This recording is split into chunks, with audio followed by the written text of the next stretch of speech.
Quero antes parabenizar a iniciativa de vocês estarem estudando o livro de Tiago, porque o livro de Tiago ele traz temas relacionados à vida cristã, temas muito práticos e de muita utilidade no nosso dia a dia. Então vocês não poderiam ter escolhido um livro melhor para estudar, porque, entre outros assuntos, o livro de Tiago fala, por exemplo, disso que o Eric acabou de falar, provações. Quem não passa por provações? Alguém aqui não passa por provações? Todo mundo passa por provações, dificuldades. O livro de Tiago nos ensina sobre as dificuldades da vida cristã, as provações. Outro assunto relacionado no nosso dia a dia e que todos nós tropeçamos. Vou falar, a língua. O livro de Tiago ensina como usar, controlar e dominar a língua, né? Quem aqui tem controle total sobre a sua língua? Quem nunca erra no seu falar? Se tivesse alguém aqui que nunca erra no falar, tivesse controle total na língua, você poderia se considerar uma pessoa perfeita. Olha só. Tem gente que pensa que a maior dificuldade da vida cristã é controlar os órgãos sexuais. Mas não. A dificuldade maior é controlar a língua. A língua é muito pior que os órgãos sexuais. Os órgãos sexuais você domina facilmente, a não ser que a pessoa seja um doente, seja um tarado, seja anormal. Mas se ela for uma pessoa normal, ela controla seus órgãos sexuais. O homem, a mulher não controla. Ninguém sai por aí doido, né? Fazendo tudo o que vem na mente com o seu órgão sexual. Agora a língua, ninguém consegue controlar. Porque a língua está aqui, ó. É como diz uma fera enjaulada atrás de grossas grades que são os dentes, presa por uma grossa coleira no pescoço, mas que vez por outra escapa, né? Então a língua, como diz o próprio Tiago, é fogo devorador, fogo consumidor, é veneno e é remédio. Fala uma palavra boa para quem está precisando, não é remédio? Agora, fala uma palavra que fere, que mata, vira veneno. Então, queridos, o livro de Tiago, vocês podem ter certeza que é um livro gostoso de estudar, porque vocês estão aprendendo, estão estudando temas ligados ao nosso dia a dia. Quem não passa por provações, quem não tem problemas com a língua, falei que eu não devia, outra vez, soltei aquela, outra vez, falei uma palavra, outra vez, falei uma palavra que eu não devia, outra vez, a língua é terrível. Então, o livro de Tiago nos ensina como controlar a língua. O livro de Tiago tem outro tema importante também no nosso dia a dia, por exemplo, acepção de pessoas. Muitos cometem esse erro, né? Tratar bem uma pessoa porque ela tem dinheiro, uma pessoa chamada ilustre, importante, tratar mal aquela pessoa que aos olhos da sociedade menos valorizada. Muito bem. Então nós temos ainda mais em Tiago sobre tentação, sobre oração. Então olha, o livro de Tiago é cheio de temas importantíssimos para o nosso dia a dia. Agora, quem escreveu o livro de Tiago? Isso é muito importante para nós. Mas alguém pode perguntar, esse Tiago que escreveu é aquele que é o irmão do Senhor Jesus Cristo no Novo Testamento? Tem tudo para ser ele.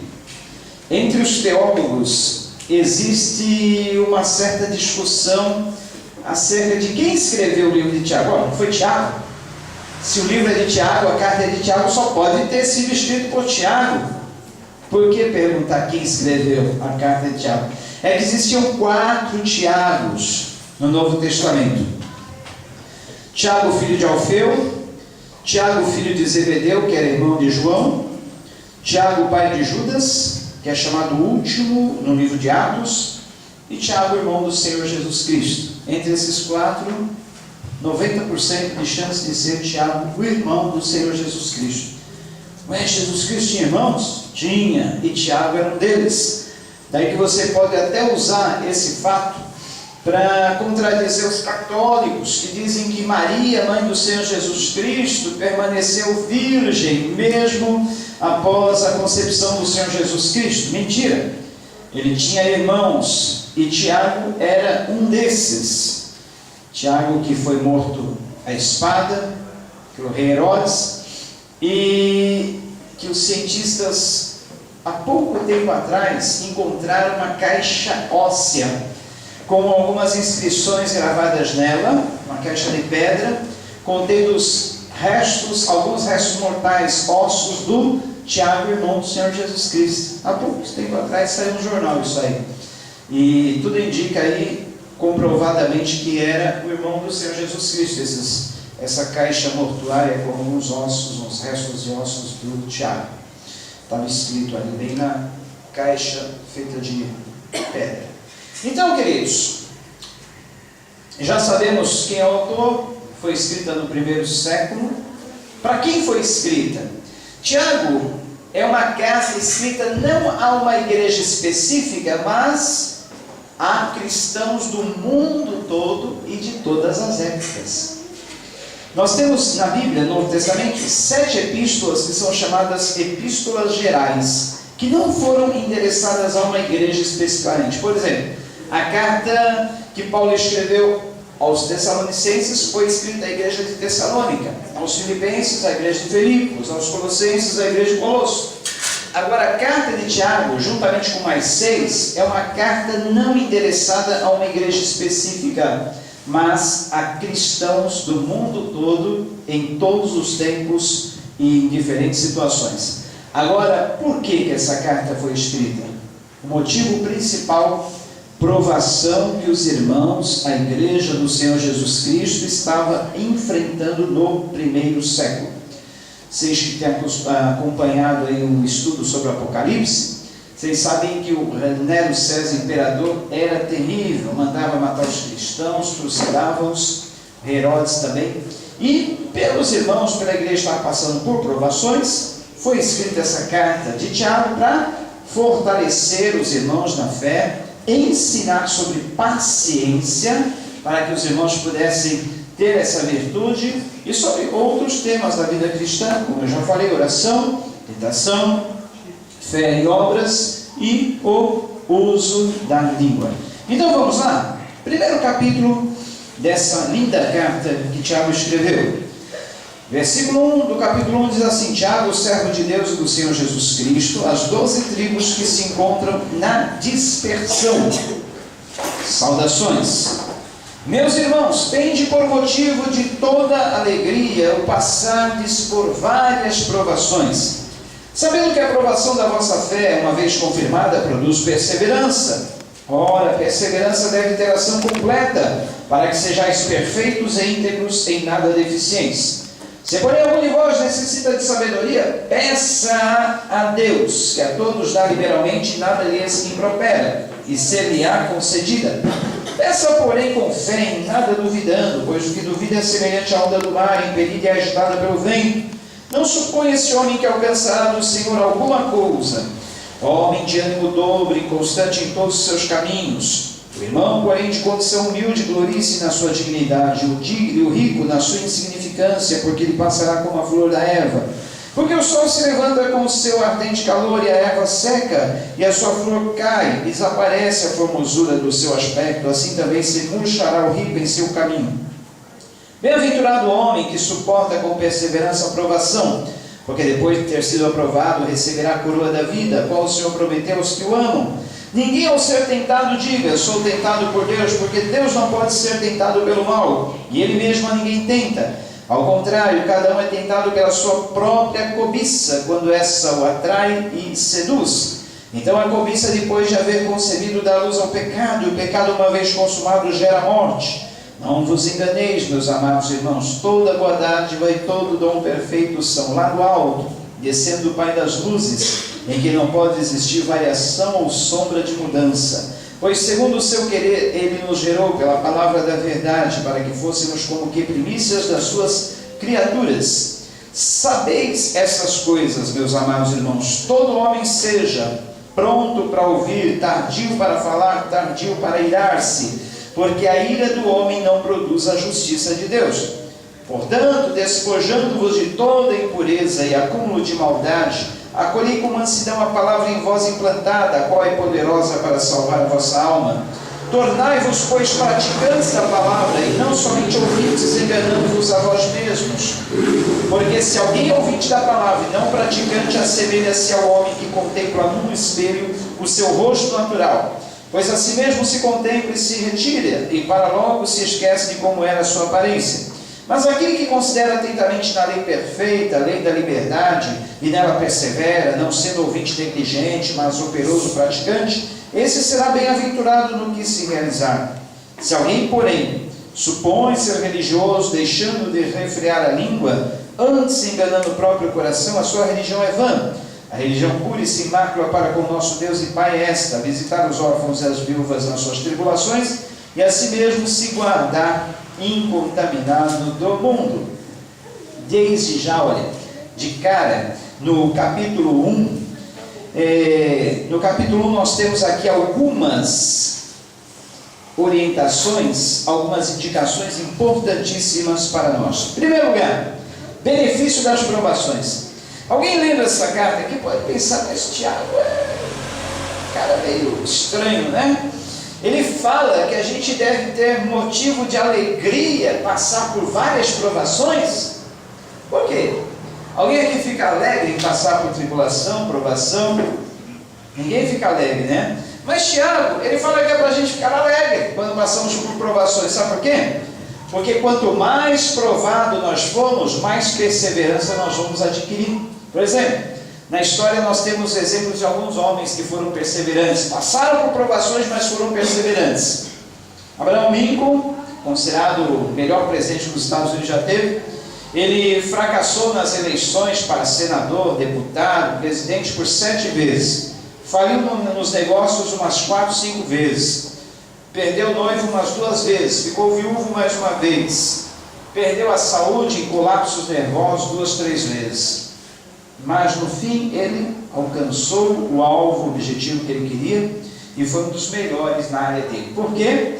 Ele aprendeu através das provações da vida que a provação ela produz em nós uma virtude muito importante, que é a perseverança. O que é a perseverança? É ânimo constante, é a pessoa que não desiste. Então, quanto mais você for provado na vida, mais você vai ter essa virtude de não desistir fácil. Quanto mais lutas você sofre, quando você passar por uma dificuldade, você não vai desistir de cara, mas você vai em frente. Por exemplo, outro homem, aquele que inventou a lâmpada, sabem quem é? Isso, Thomas Alva Edison. Ele inventou a lâmpada. Durante 1000 vezes ele tentou e errou, falhou. Depois da 1000ª vez ele conseguiu descobrir uma forma de fazer a lâmpada se acender. Aí, olha, exemplo de perseverança. Ele teve um senso de humor muito grande. Ele disse, olha, depois das 1000 tentativas, ele disse, eu não lamento ter falhado 1000 vezes. Pelo menos eu sou o único homem que descobriu 1000 maneiras de não se acender uma lâmpada. Senso de humor, né? Então, ele alcançou perseverança. E esse foi apenas um dos seus inventos. Atribui-se a ele outras centenas de eventos mais. Então, por que ele conseguiu tudo isso? Porque ele perseverou naquilo que ele fazia, porque ele passou por provações, dificuldades. Poderíamos aí citar outros homens da história, mas vamos ficar apenas nesses. Agora, um outro ponto muito importante desse capítulo 1 é sobre sabedoria. O que é sabedoria? Muitos pensam que sabedoria é você ter muito conhecimento, é você ter muito estudo, mas nem sempre a pessoa que tem muito estudo é uma pessoa sábia. E o contrário também é verdade. Às vezes a pessoa que não tem nenhum estudo é uma pessoa muito mais sábia do que a que estudou muito. Porque a sabedoria é o uso correto de todos os conhecimentos que nós obtemos na vida. Tem muita gente que obtém muito conhecimento, mas não sabe usar os seus conhecimentos, ou usa para o mal. Isso é sabedoria? Não. Então, sabedoria é o uso correto dos ensinamentos que a pessoa adquiriu. Então, nesse ponto, olha, você pode ter certeza que a experiência traz sabedoria, a vivência traz sabedoria, tudo que você passa, você vai adquirindo conhecimento, você vai adquirindo experiência, vai juntando tudo isso e utiliza de uma forma correta. Isso é sabedoria. Agora, Tiago, ele nos anima, ele nos exorta a pedirmos sabedoria a Deus. E ele nos anima dizendo que jamais Deus vai nos negar isso se nós pedirmos. Alguém aqui já orou na sua oração pedindo sabedoria a Deus? Maravilha. Quem nunca orou pedindo sabedoria, peça. Porque é uma dádiva que Deus dá liberalmente, Ele dá generosamente, nunca vai negar, porque Ele deseja que nós tenhamos sabedoria, porque para nós vivermos nosso dia a dia, nossa vida, nós precisamos de sabedoria. É importantíssimo para nós. Hoje nós vivemos num mundo materialista, nós pedimos coisas, pedimos isso, pedimos aquilo, material, pedimos pessoas para a nossa vida sentimental, pensamos no nosso bem-estar, mas não pedimos uma coisa que é tão importante, que é a sabedoria. Comece a orar hoje mesmo, peça sabedoria a Deus, você vai ver que Ele vai te conceder. Muito bem, mas peça sem duvidar. Conforme o apóstolo está falando aqui, peça com a certeza que vai receber, e Deus assim vai te conceder. Muito bem, aqui nós temos um outro ensinamento muito importante, que fala, por exemplo, sobre o rico e o pobre. Que o rico não deve se gloriar na sua riqueza, porque as riquezas são passageiras, e o pobre também não deve se lamentar da sua condição humilde, porque tudo nessa vida é transitório e passageiro. Como eu sempre costumo afirmar, nessa vida só não é passageiro o motorista, porque o resto é tudo passageiro. Até o motorista é passageiro também, ele passa. Agora veja bem, olha, se tudo nessa vida passa, o que adianta acumularmos riqueza e mais riqueza, se tudo isso vai passar? E não adianta também lamentarmos por não termos isso, por não termos aquilo, porque tudo isso também vai passar.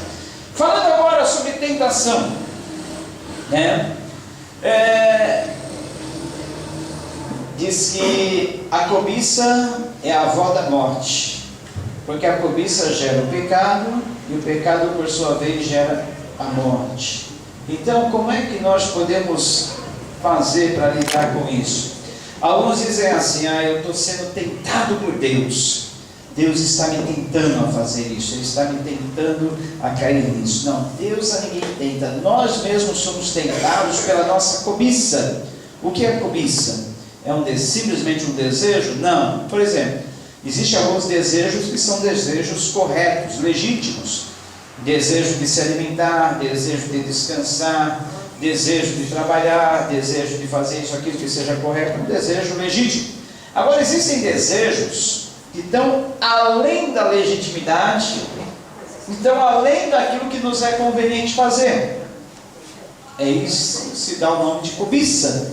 É quando nós queremos aquilo que nós não devemos querer. É quando nós desejamos aquilo que nós não deveríamos desejar. Aquilo que é de outro, aquilo que não cabe a nós, aquilo que não nos pertence.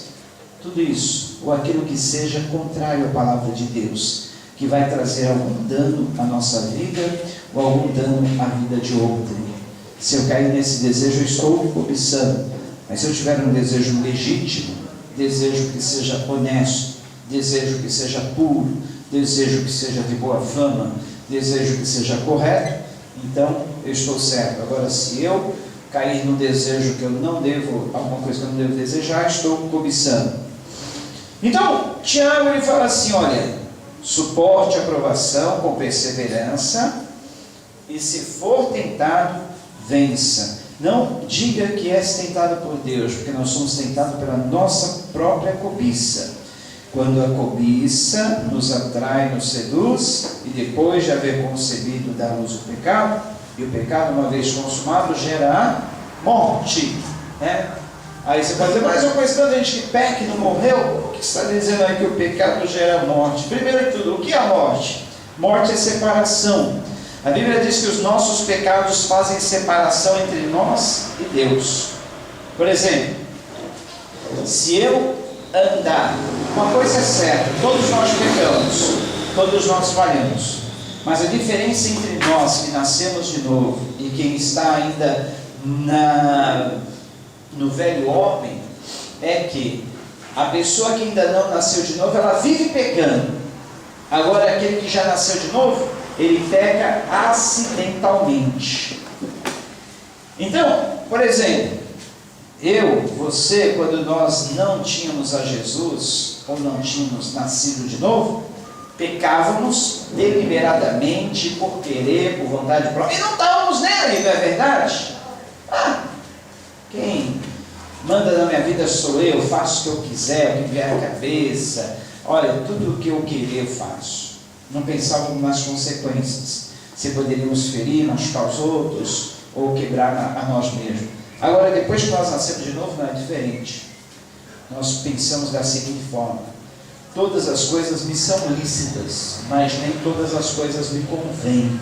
Não me deixarei dominar por nenhuma delas. Então, queridos, hoje, nova vida, nova criatura, novo nascimento, nós não vivemos pecando, mas quando nós pecamos é acidentalmente.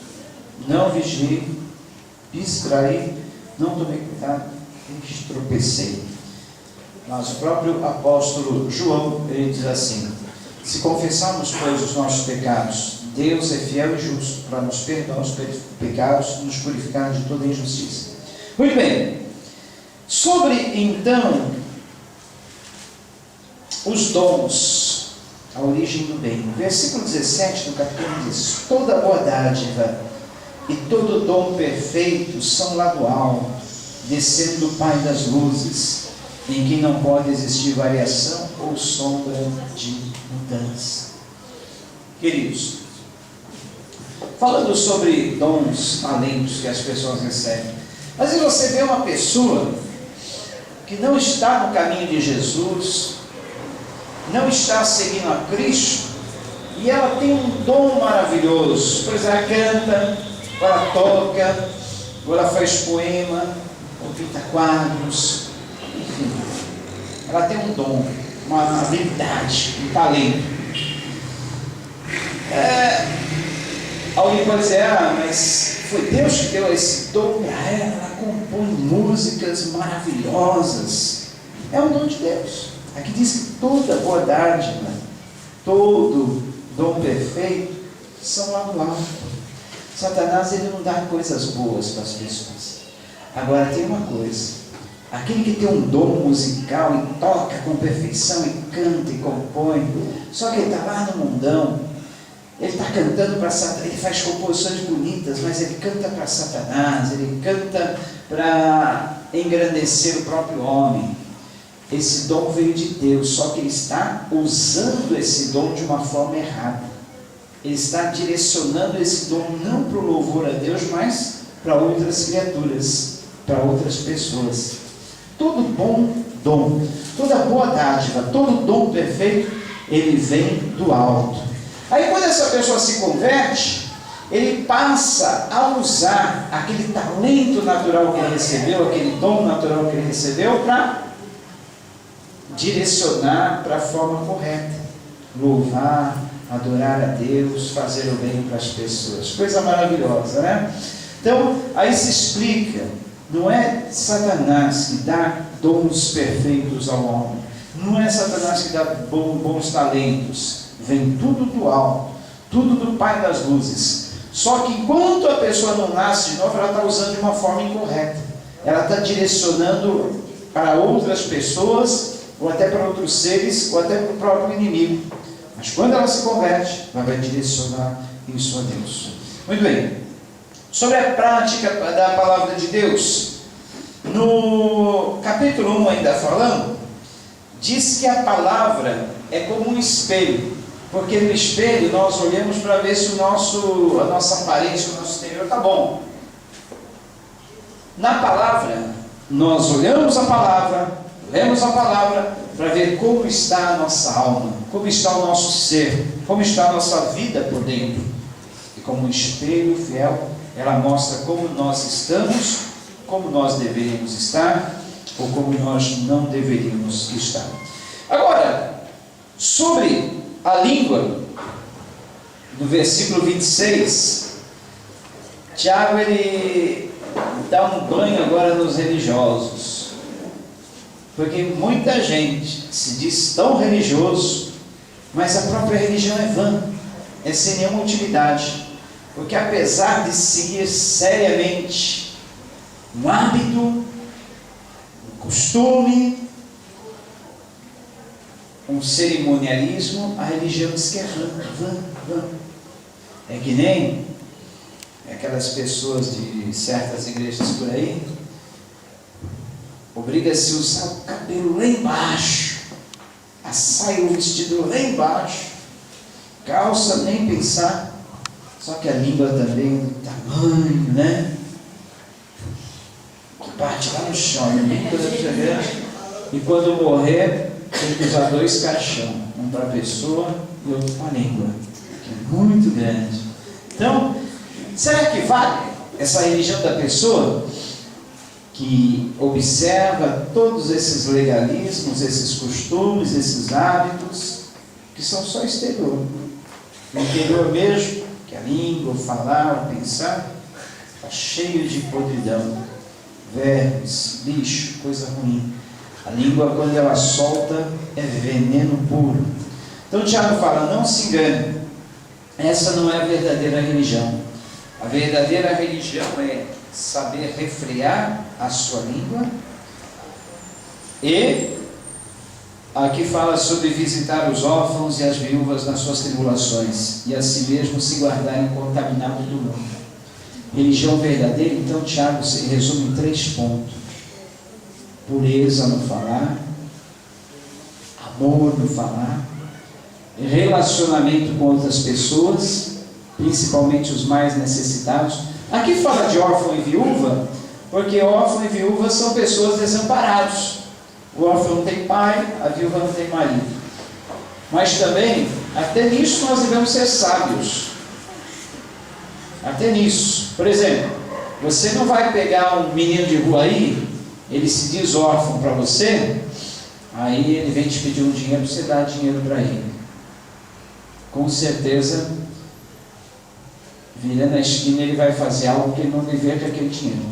Melhor você pagar um café, um almoço para ele no restaurante, no bar, do que colocar o dinheiro na mão dele. Então nunca pense assim, eu vou ajudar porque é órfão. Pense bem exatamente no que a pessoa vai estar fazendo com aquele dinheiro. Aí você vê uma pessoa, ela é viúva, mas é uma pessoa nova, 40, 50 anos, tem um monte de filho, eu vou ajudar porque a Bíblia fala para ajudar as viúvas. Não é bem assim. Na própria carta que Paulo escreveu a Timóteo, ele orienta sobre isso, que nas obras sociais não deveriam ser escritas viúvas com menos de 60 anos de idade, a viúva tinha que ser mais de 60 anos, e que não tivesse filhos que a pudessem ajudar. Se ela tivesse filhos que tivessem condições de ajudar, era para deixar por conta dos filhos. Então a Bíblia, ela traz explicação para todos os assuntos, para que a gente não fique em dúvida. Então é todas as viúvas que eu devo ajudar? São todos os órfãos que eu devo ajudar? Não, veja bem, que a própria Bíblia ela vai trazer orientações sobre isso. Amém, queridos? Amém. Depois no final eu deixo aberto aí para algumas perguntas, tá bom? Então, quando o apóstolo Tiago fala sobre a religião verdadeira, ele está falando sobre pureza no falar, relacionamentos e contato com o mundo. Quando ele fala sobre não se contaminar com o mundo, guardar-se incontaminado do mundo, não é que você não vai poder andar por aí, se relacionar com as pessoas. Você pode andar por aí, se relacionar com as pessoas, mas nunca se contaminar com aquilo que as pessoas fazem ou com aquilo que o mundo oferece. Vamos para o capítulo 2, eu não sei até que hora vai, 9h30? Até 10. Hã? Até 10. Mas eu vou parar umas 9h30. Eu creio que mais uns 20 minutos dá para a gente falar sobre mais 2 capítulos. Capítulo 2, sobre fazer acepção de pessoas. Meus irmãos, não tenhais a fé em nosso Senhor Jesus Cristo, Senhor da glória, em acepção de pessoas. Se portanto entrar na vossa sinagoga algum homem com anéis de ouro nos dedos, em trajos de luxo, e entrar também algum pobre andrajoso, e tratar-lhes com deferência o que tem os trajes de luxo, e lhe disseres: tu assenta-te aqui em lugar de honra, e disseres ao pobre: tu fica ali em pé, ou assenta-te aqui embaixo do estrado dos meus pés. Não fizeste distinção entre vós mesmos, e não vos tornaste juízes tomados de perversos pensamentos? Ouvi, meus amados irmãos, não escolheu Deus os que para o mundo são pobres, para serem ricos em fé e herdeiros do reino que ele prometeu aos que o amam? Entretanto, vós outros menosprezastes o pobre. Não são os ricos que vos oprimem, e não são eles que vos arrastam para os tribunais? Não são eles os que blasfemam o bom nome que sobre vós foi invocado? Se vós, contudo, observais a lei régia segundo a Escritura, amarás o teu próximo como a ti mesmo, fazeis bem. Se todavia fazeis acepção de pessoas, cometeis pecado, sendo arguidos pela lei como transgressores. Pois qualquer que guarda toda a lei, mas tropeça em um só ponto, se torna culpado de todos. Porquanto aquele que disse: não adulterarás, ele ordenou: não matarás. Ora, se não adulteras, porém matas, vens a ser transgressor da lei. Falai de tal maneira e de tal maneira procedei, como aqueles que hão de ser julgados pela lei da liberdade. Porque o juízo é sem misericórdia para aqueles que não usam de misericórdia. A misericórdia triunfa sobre o juízo. Meus irmãos, qual é o proveito se alguém disser que tenha fé, mas não tiver obras? Pode acaso semelhante fé salvá-lo? Se o irmão ou irmã estiverem carecidos de roupa e necessitados do alimento cotidiano, e qualquer dentre vós lhe disser: ide em paz, aquecei-vos e fartai-vos, sem contudo lhes dar o necessário para o corpo, qual é o proveito disso? Assim também a fé, se não tiver obras, por si só está morta. Mas alguém dirá: tu tens fé e eu tenho obras, mostra-me essa tua fé sem as obras, e eu com as obras te mostrarei a minha fé. Crê tu que Deus é o só? Faz bem, até os demônios creem e tremem. Queres, pois, ficar certo, homem insensato, de que a fé sem obras é inoperante? Não foi por obras que Abraão, nosso pai, foi justificado, quando ofereceu sobre o altar o próprio filho Isaque? Vês como a fé operava juntamente com as suas obras. Com efeito, foi pelas obras que a fé se consumou. E se cumpriu a Escritura, a qual diz: ora, Abraão creu em Deus, e isso que foi imputado para a justiça. Foi chamado amigo de Deus. Verificais que uma pessoa é justificada por obras e não por fé somente. De igual modo, não foi também justificada por obras a meretriz Raabe, quando acolheu os emissários, o fez partir por outro caminho? Porque assim como o corpo sem espírito é morto, assim também a fé sem obras é morta. Que é isso? Esse texto aqui, do capítulo 2, fala primeiramente sobre não fazermos acepção de pessoas. Tratarmos a todos com igualdade, tanto o rico como o pobre. Fala sobre fé e obras, tema que os católicos e os espíritas discutem muito. Por exemplo, os católicos, principalmente os espíritas, eles pregam que a salvação é por boas obras. Se a pessoa faz boas obras, ela está salva. Se ela não fizer boas obras, não está salva. Errado.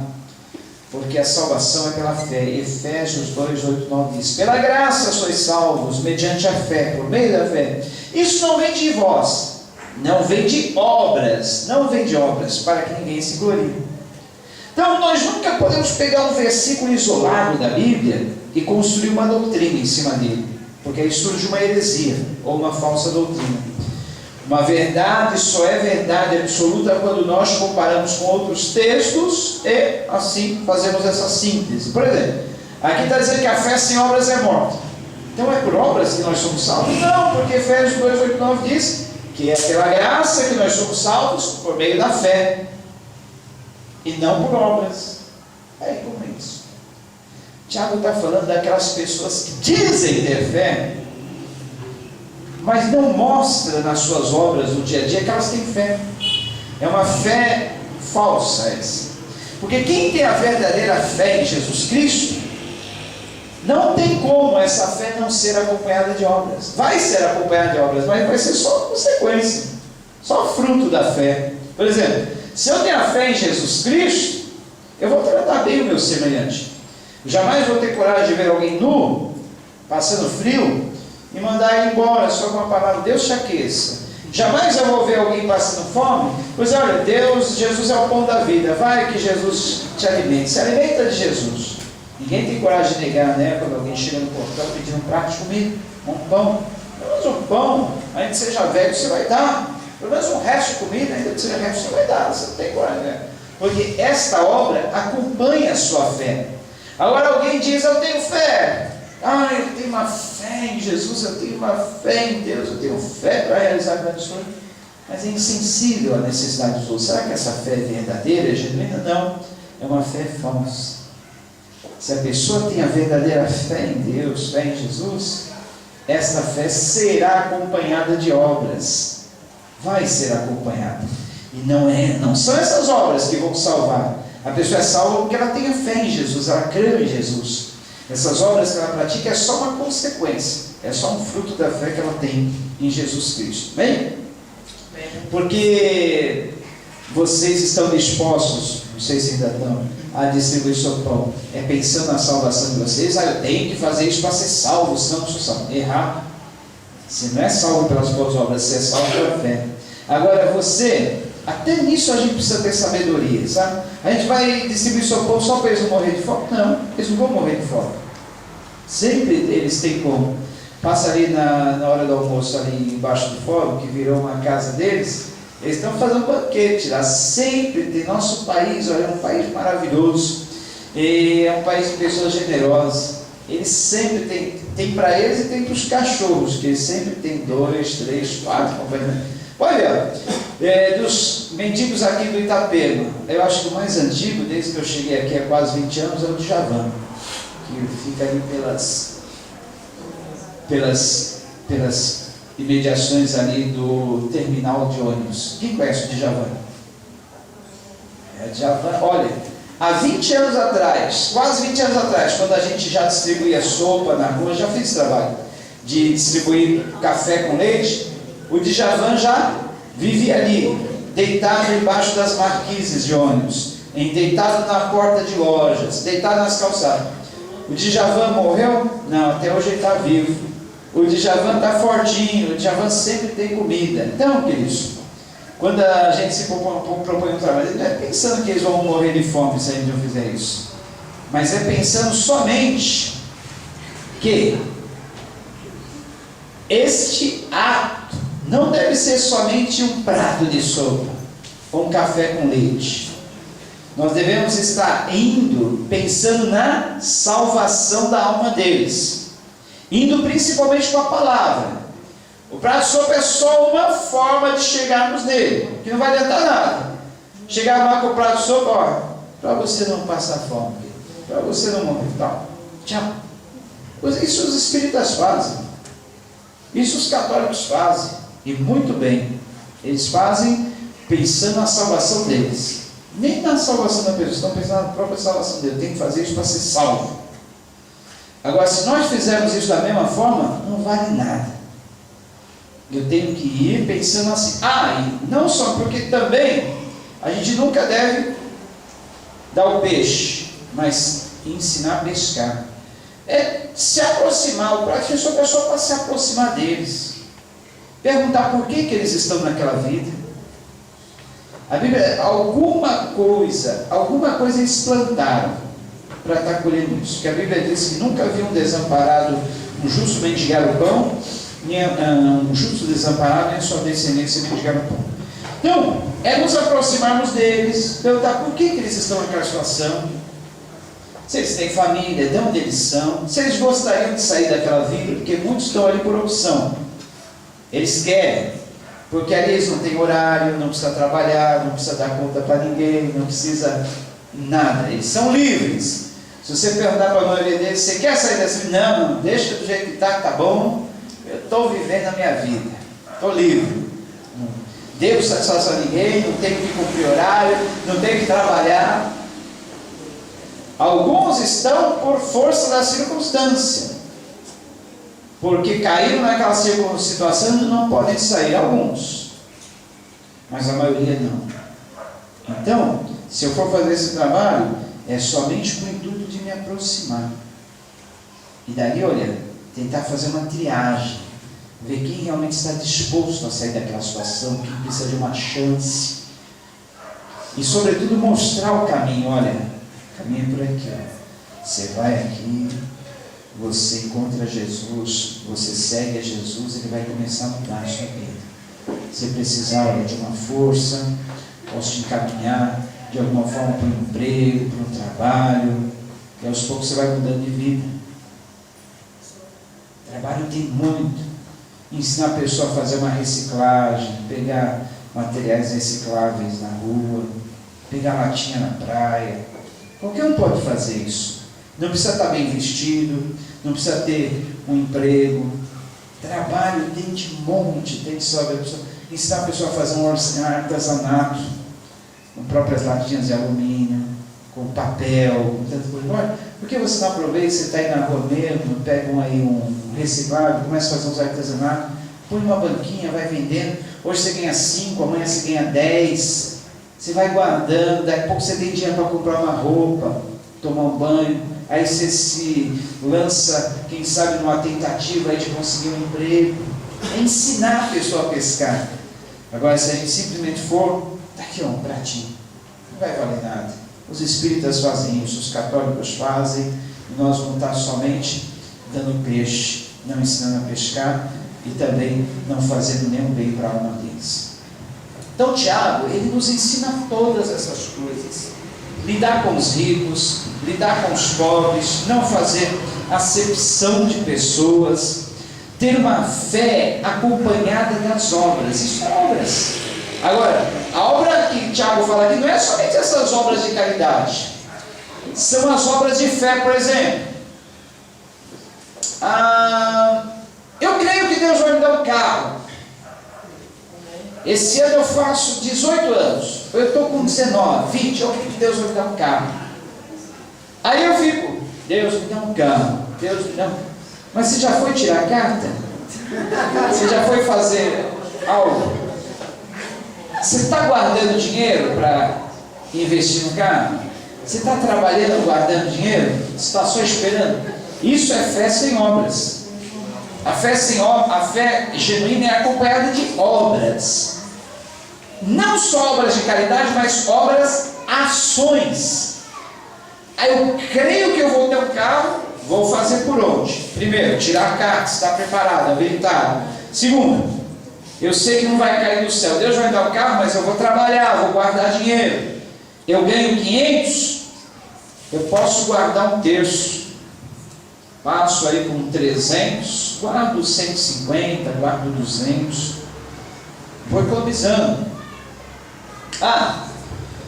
Eu creio que Deus vai me dar uma pessoa certa.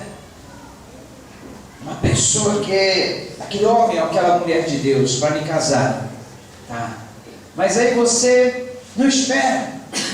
Sai por aí, pega o primeiro que aparecer, a primeira que aparecer. Isso é fé? Não. Isso é fé acompanhada de ações? Isso é fé acompanhada de obras? Não. É uma fé que não espera. Nós vemos aqui o exemplo de Abraão. Ele creu em Deus, isso lhe foi imputado por justiça. Creu em Deus e sacrificou, ou levou o seu próprio filho a ser sacrificado. Quem crê em Deus espera, se sacrifica. Então, olha, tenha a fé que é acompanhada de obras e ações, e não simplesmente de boca. Eu só vou agora... Tem muita coisa. Mas para não ficar cansativo, eu vou terminar agora no capítulo 3, que fala sobre os pecados da língua e dever de refrear. Capítulo 3. Meus amados irmãos, não vos torneis muitos de vós mestres, sabendo que havemos de receber maior juízo. Porque todos tropeçamos em muitas coisas. Se alguém não tropeça no falar, é perfeito varão, ou varoa, capaz de refrear também todo o corpo. Ora, se pomos freio na boca dos cavalos para nos obedecerem, também lhes dirigimos o corpo inteiro. Observai igualmente os navios, que sendo tão grandes, batidos e rejos ventos por um pequeníssimo leme, são dirigidos para onde quer o impulso do timoneiro. Assim também a língua pequeno homem se gaba de grandes coisas. Vede como uma família põe em brasas tão grande selva. Ora, a língua é fogo, é mundo de iniquidade. A língua está situada entre os membros de nosso corpo, e contamina o corpo inteiro, e não só põe em chamas toda a carreira da existência humana, como também é posta ela mesma em chamas pelo inferno. Pois toda espécie de feras, de aves, de répteis, de seres marinhos se doma e tem sido domada pelo gênero humano. A língua, porém, nenhum dos homens é capaz de domar. É mal incontido, carregado de veneno mortífero. Com ela bendizemos ao Senhor e Pai, também com ela amaldiçoamos os homens, feitos à semelhança de Deus. De uma só boca procede bênção e maldição. Meus irmãos, não é conveniente que essas coisas sejam assim. Acaso pode a fonte jorrar no mesmo lugar o que é doce e amargoso? Acaso, meus irmãos, pode a figueira produzir azeitonas ou a videira figos? Também fonte de água salgada pode dar água doce? Quem entre vós é sábio e inteligente? Mostre em mansidão e sabedoria mediante como um digno proceder às suas obras.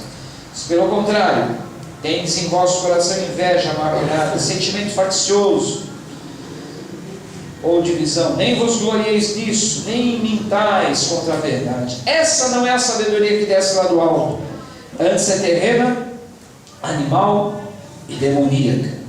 Pois onde há inveja e sentimento faccioso, aí há confusão e toda espécie de coisas ruins. A sabedoria, porém, lá do alto, é primeiramente pura, depois pacífica, indulgente, tratável, plena de misericórdia e de bons frutos, imparcial e sem fingimento. Ora, é em paz que se semeia o fruto da justiça para os que promovem a paz. Então aqui fala dos pecados da língua. E o dever, é um dever nós refrearmos. Sobre isso, não há necessidade mais de falarmos. O importante é que cada um saiba, olha, a língua é terrível, a língua é fértil, a língua mata.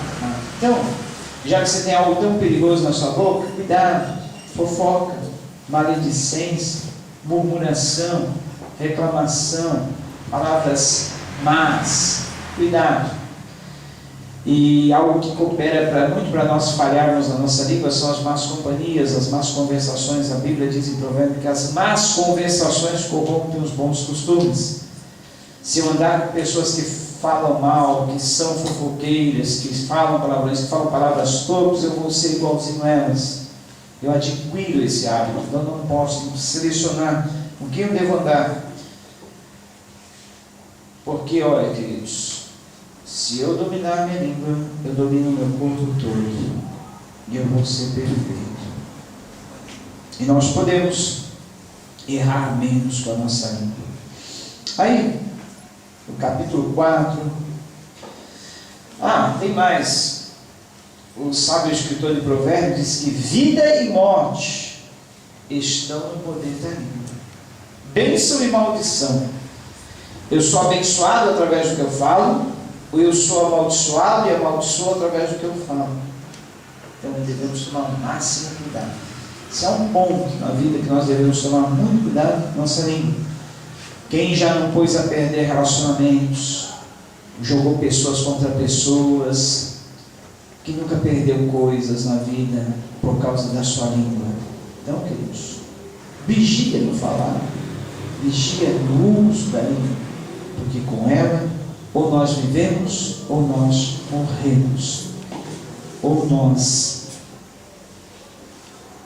damos remédio ou veneno, ou nós construímos ou destruímos. Para finalizar,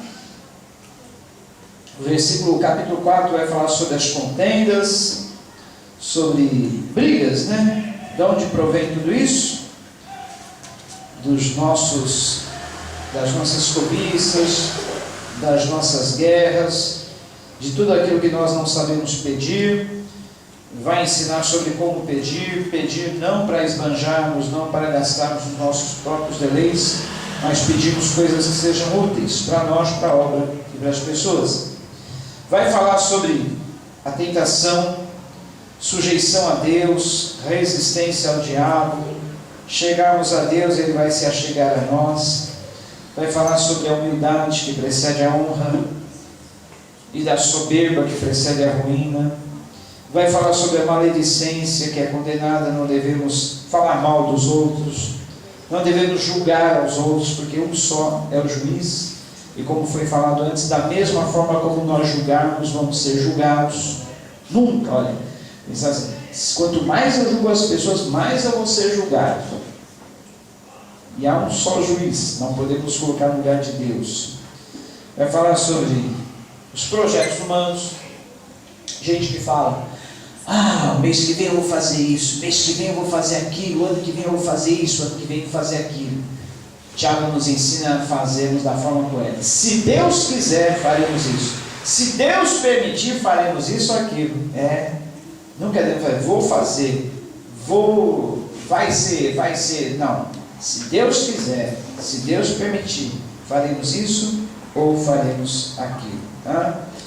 Aqui fala sobre as riquezas mal adquiridas e mal empregadas, sobre como nós devemos trabalhar para obter as coisas de forma honesta. Versículo, ou melhor ainda, no capítulo 5, vai falar sobre paciência. Paciência até a vinda do Senhor. Tiago aqui está declarando, afirmando, confirmando que o Senhor volta e que nós devemos estar trabalhando pacientemente até aquele dia. Tem aquele versículo: sede firmes, pacientes, fortaleceis o vosso coração, pois a vinda do Senhor está próxima. Isso ele falou no primeiro século. Se no primeiro século estava próximo, imagine hoje, depois de 2000 anos, ou quase 2000 anos. Então, 1000 anos para o Senhor é como um dia como 1000 anos.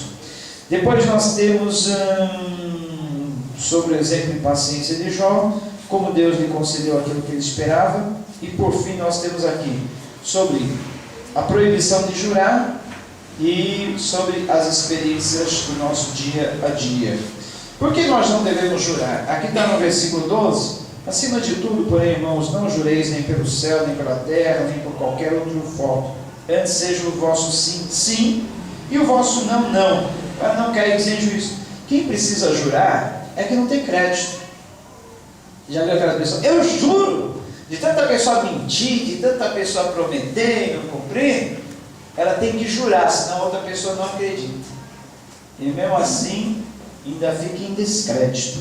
Então, se o nosso sim sempre for sim, eu for sincero, o nosso sim ser sim quer dizer o meu ser sincero, e o meu não ser não quer dizer eu ser sincero.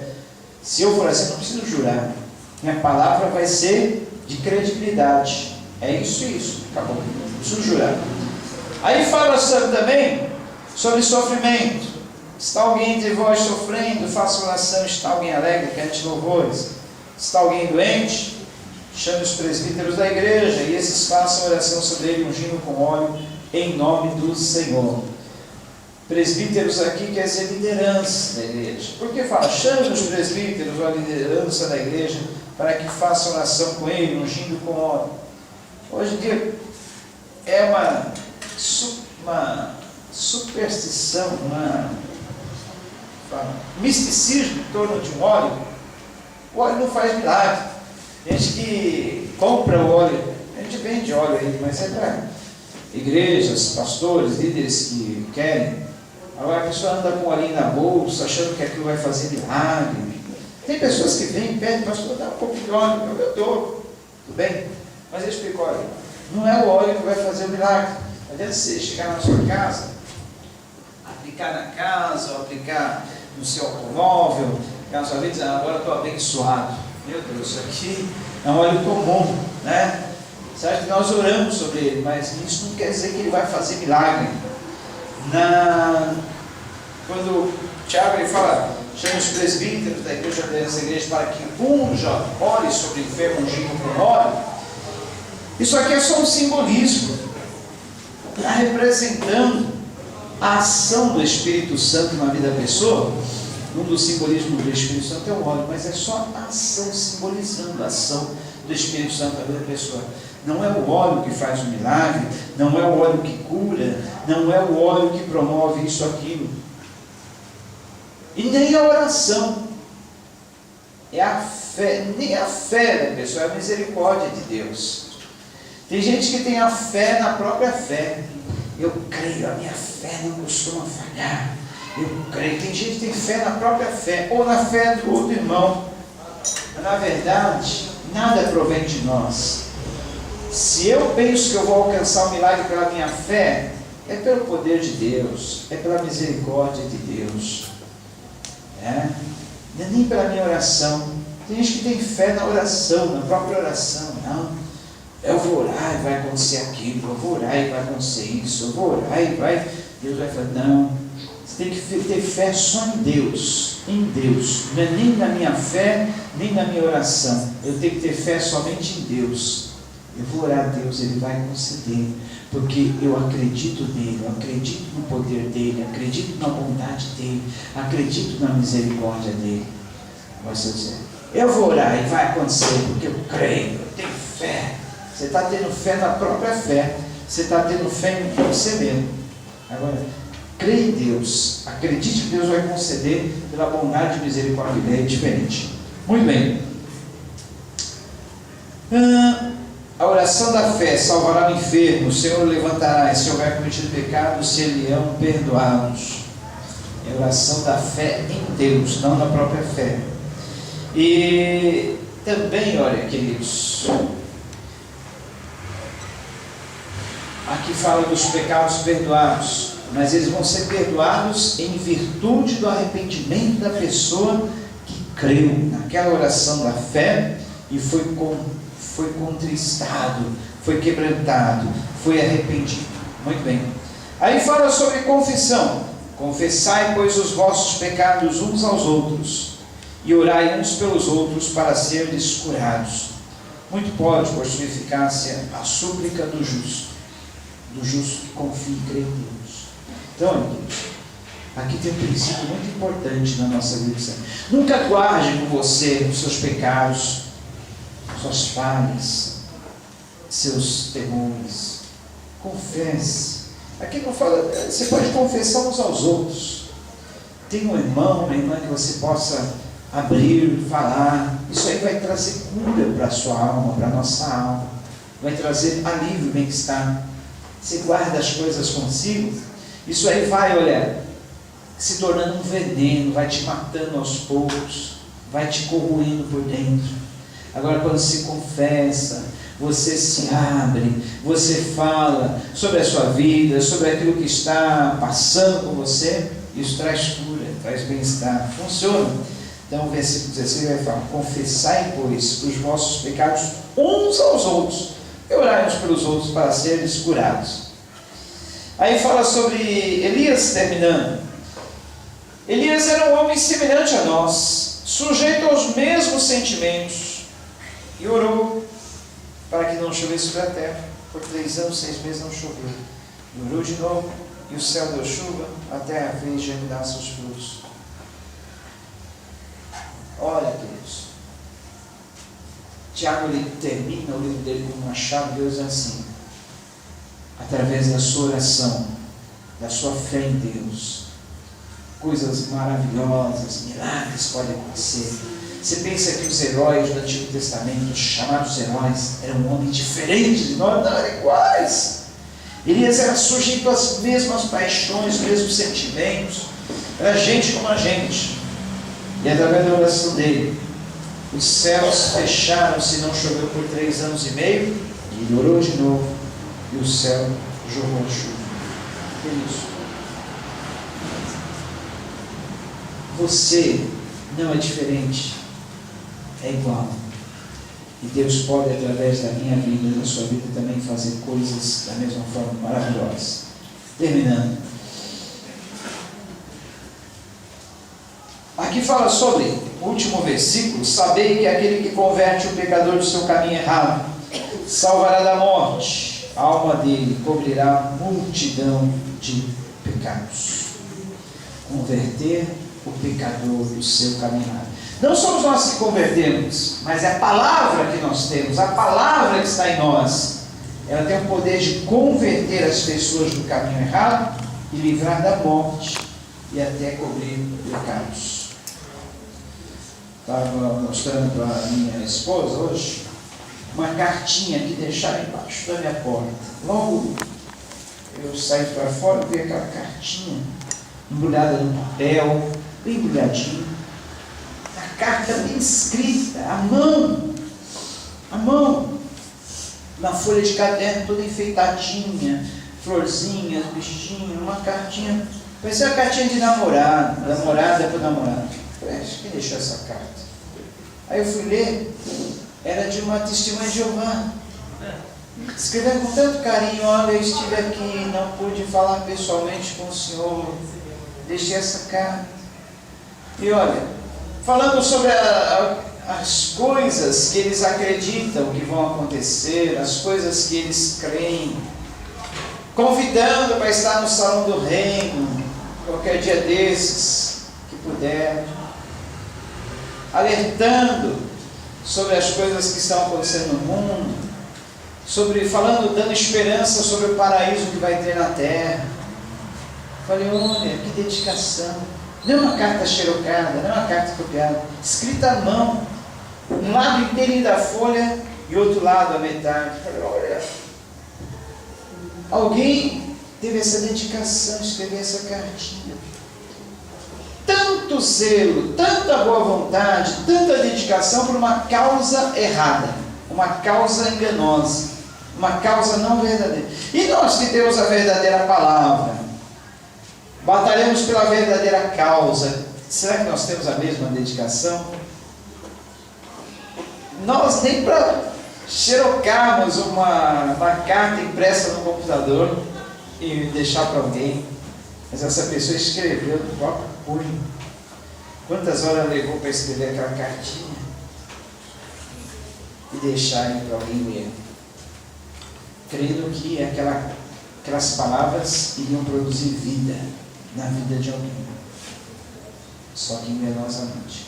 E nós temos uma palavra que produz vida na vida de outras pessoas. O que estamos fazendo? Nós temos tantos meios, Orkut, Facebook, MSN, e-mail, custa nada, joga uma palavrinha para uma palavrinha para outra, uma palavra que vai abençoar, edificar. Às vezes jogamos conversa fora, papo furado, ou até conversas que não edificam, falando besteira, tanto besterol, e nem uma palavrinha que não custa nada. Essa pessoa escreveu uma carta, deve ter ficado ali pelo menos 2 horas escrevendo aquela carta, crendo que aquelas palavras iriam salvar alguém. Nós temos a palavra de vida, a palavra de verdade. O que nós estamos fazendo com essa palavra? Então, Tiago ele finaliza o seu livro dizendo: se alguém converter uma pessoa do caminho errado, salvará essa pessoa da morte, cobrirá uma multidão de pecados. Pense nisso. Se você conseguir, através da palavra, fazer uma pessoa sair do caminho errado que ela está levando, vai converter essa vida e vai fazer com que ela seja perdoada de uma multidão de pecados. Vamos orar? Deus, nós queremos te agradecer pela sabedoria que deste a Tiago, para que ele nos transmitisse essas palavras, e essas palavras pudessem ser vida em nós. Seja vida essa palavra em cada um aqui. Seja essa palavra, Pai, transformada em ações em cada coração. Seja essa palavra de sabedoria, Pai, transformada em ações práticas do nosso viver, do nosso dia a dia, que venha nos conduzir no caminho reto, para fazermos somente o que é bom. Obrigado pela vida desses jovens e irmãos e irmãs que estão aqui nessa noite e vieram para buscar essa palavra de sabedoria. Que assim, Senhor, esteja instilando o Teu Espírito Santo no nosso coração mais e mais desejo pela Tua palavra e mais sabedoria dos céus, já que a Tua palavra nos exorta, nos instrui a buscarmos, a pedirmos sabedoria do alto. Pedimos isso nessa noite. Dá-nos sabedoria, Senhor. Dá-nos sabedoria. Dá-nos sabedoria. Sabedoria para podermos portar nesse mundo, caminharmos, conduzirmos à Tua vontade. Em nome de Jesus. Amém. Glória a Deus. Vai pegar aí o microfone. Tá bom? Alguém tem perguntas sobre isso que foi falado em Tiago?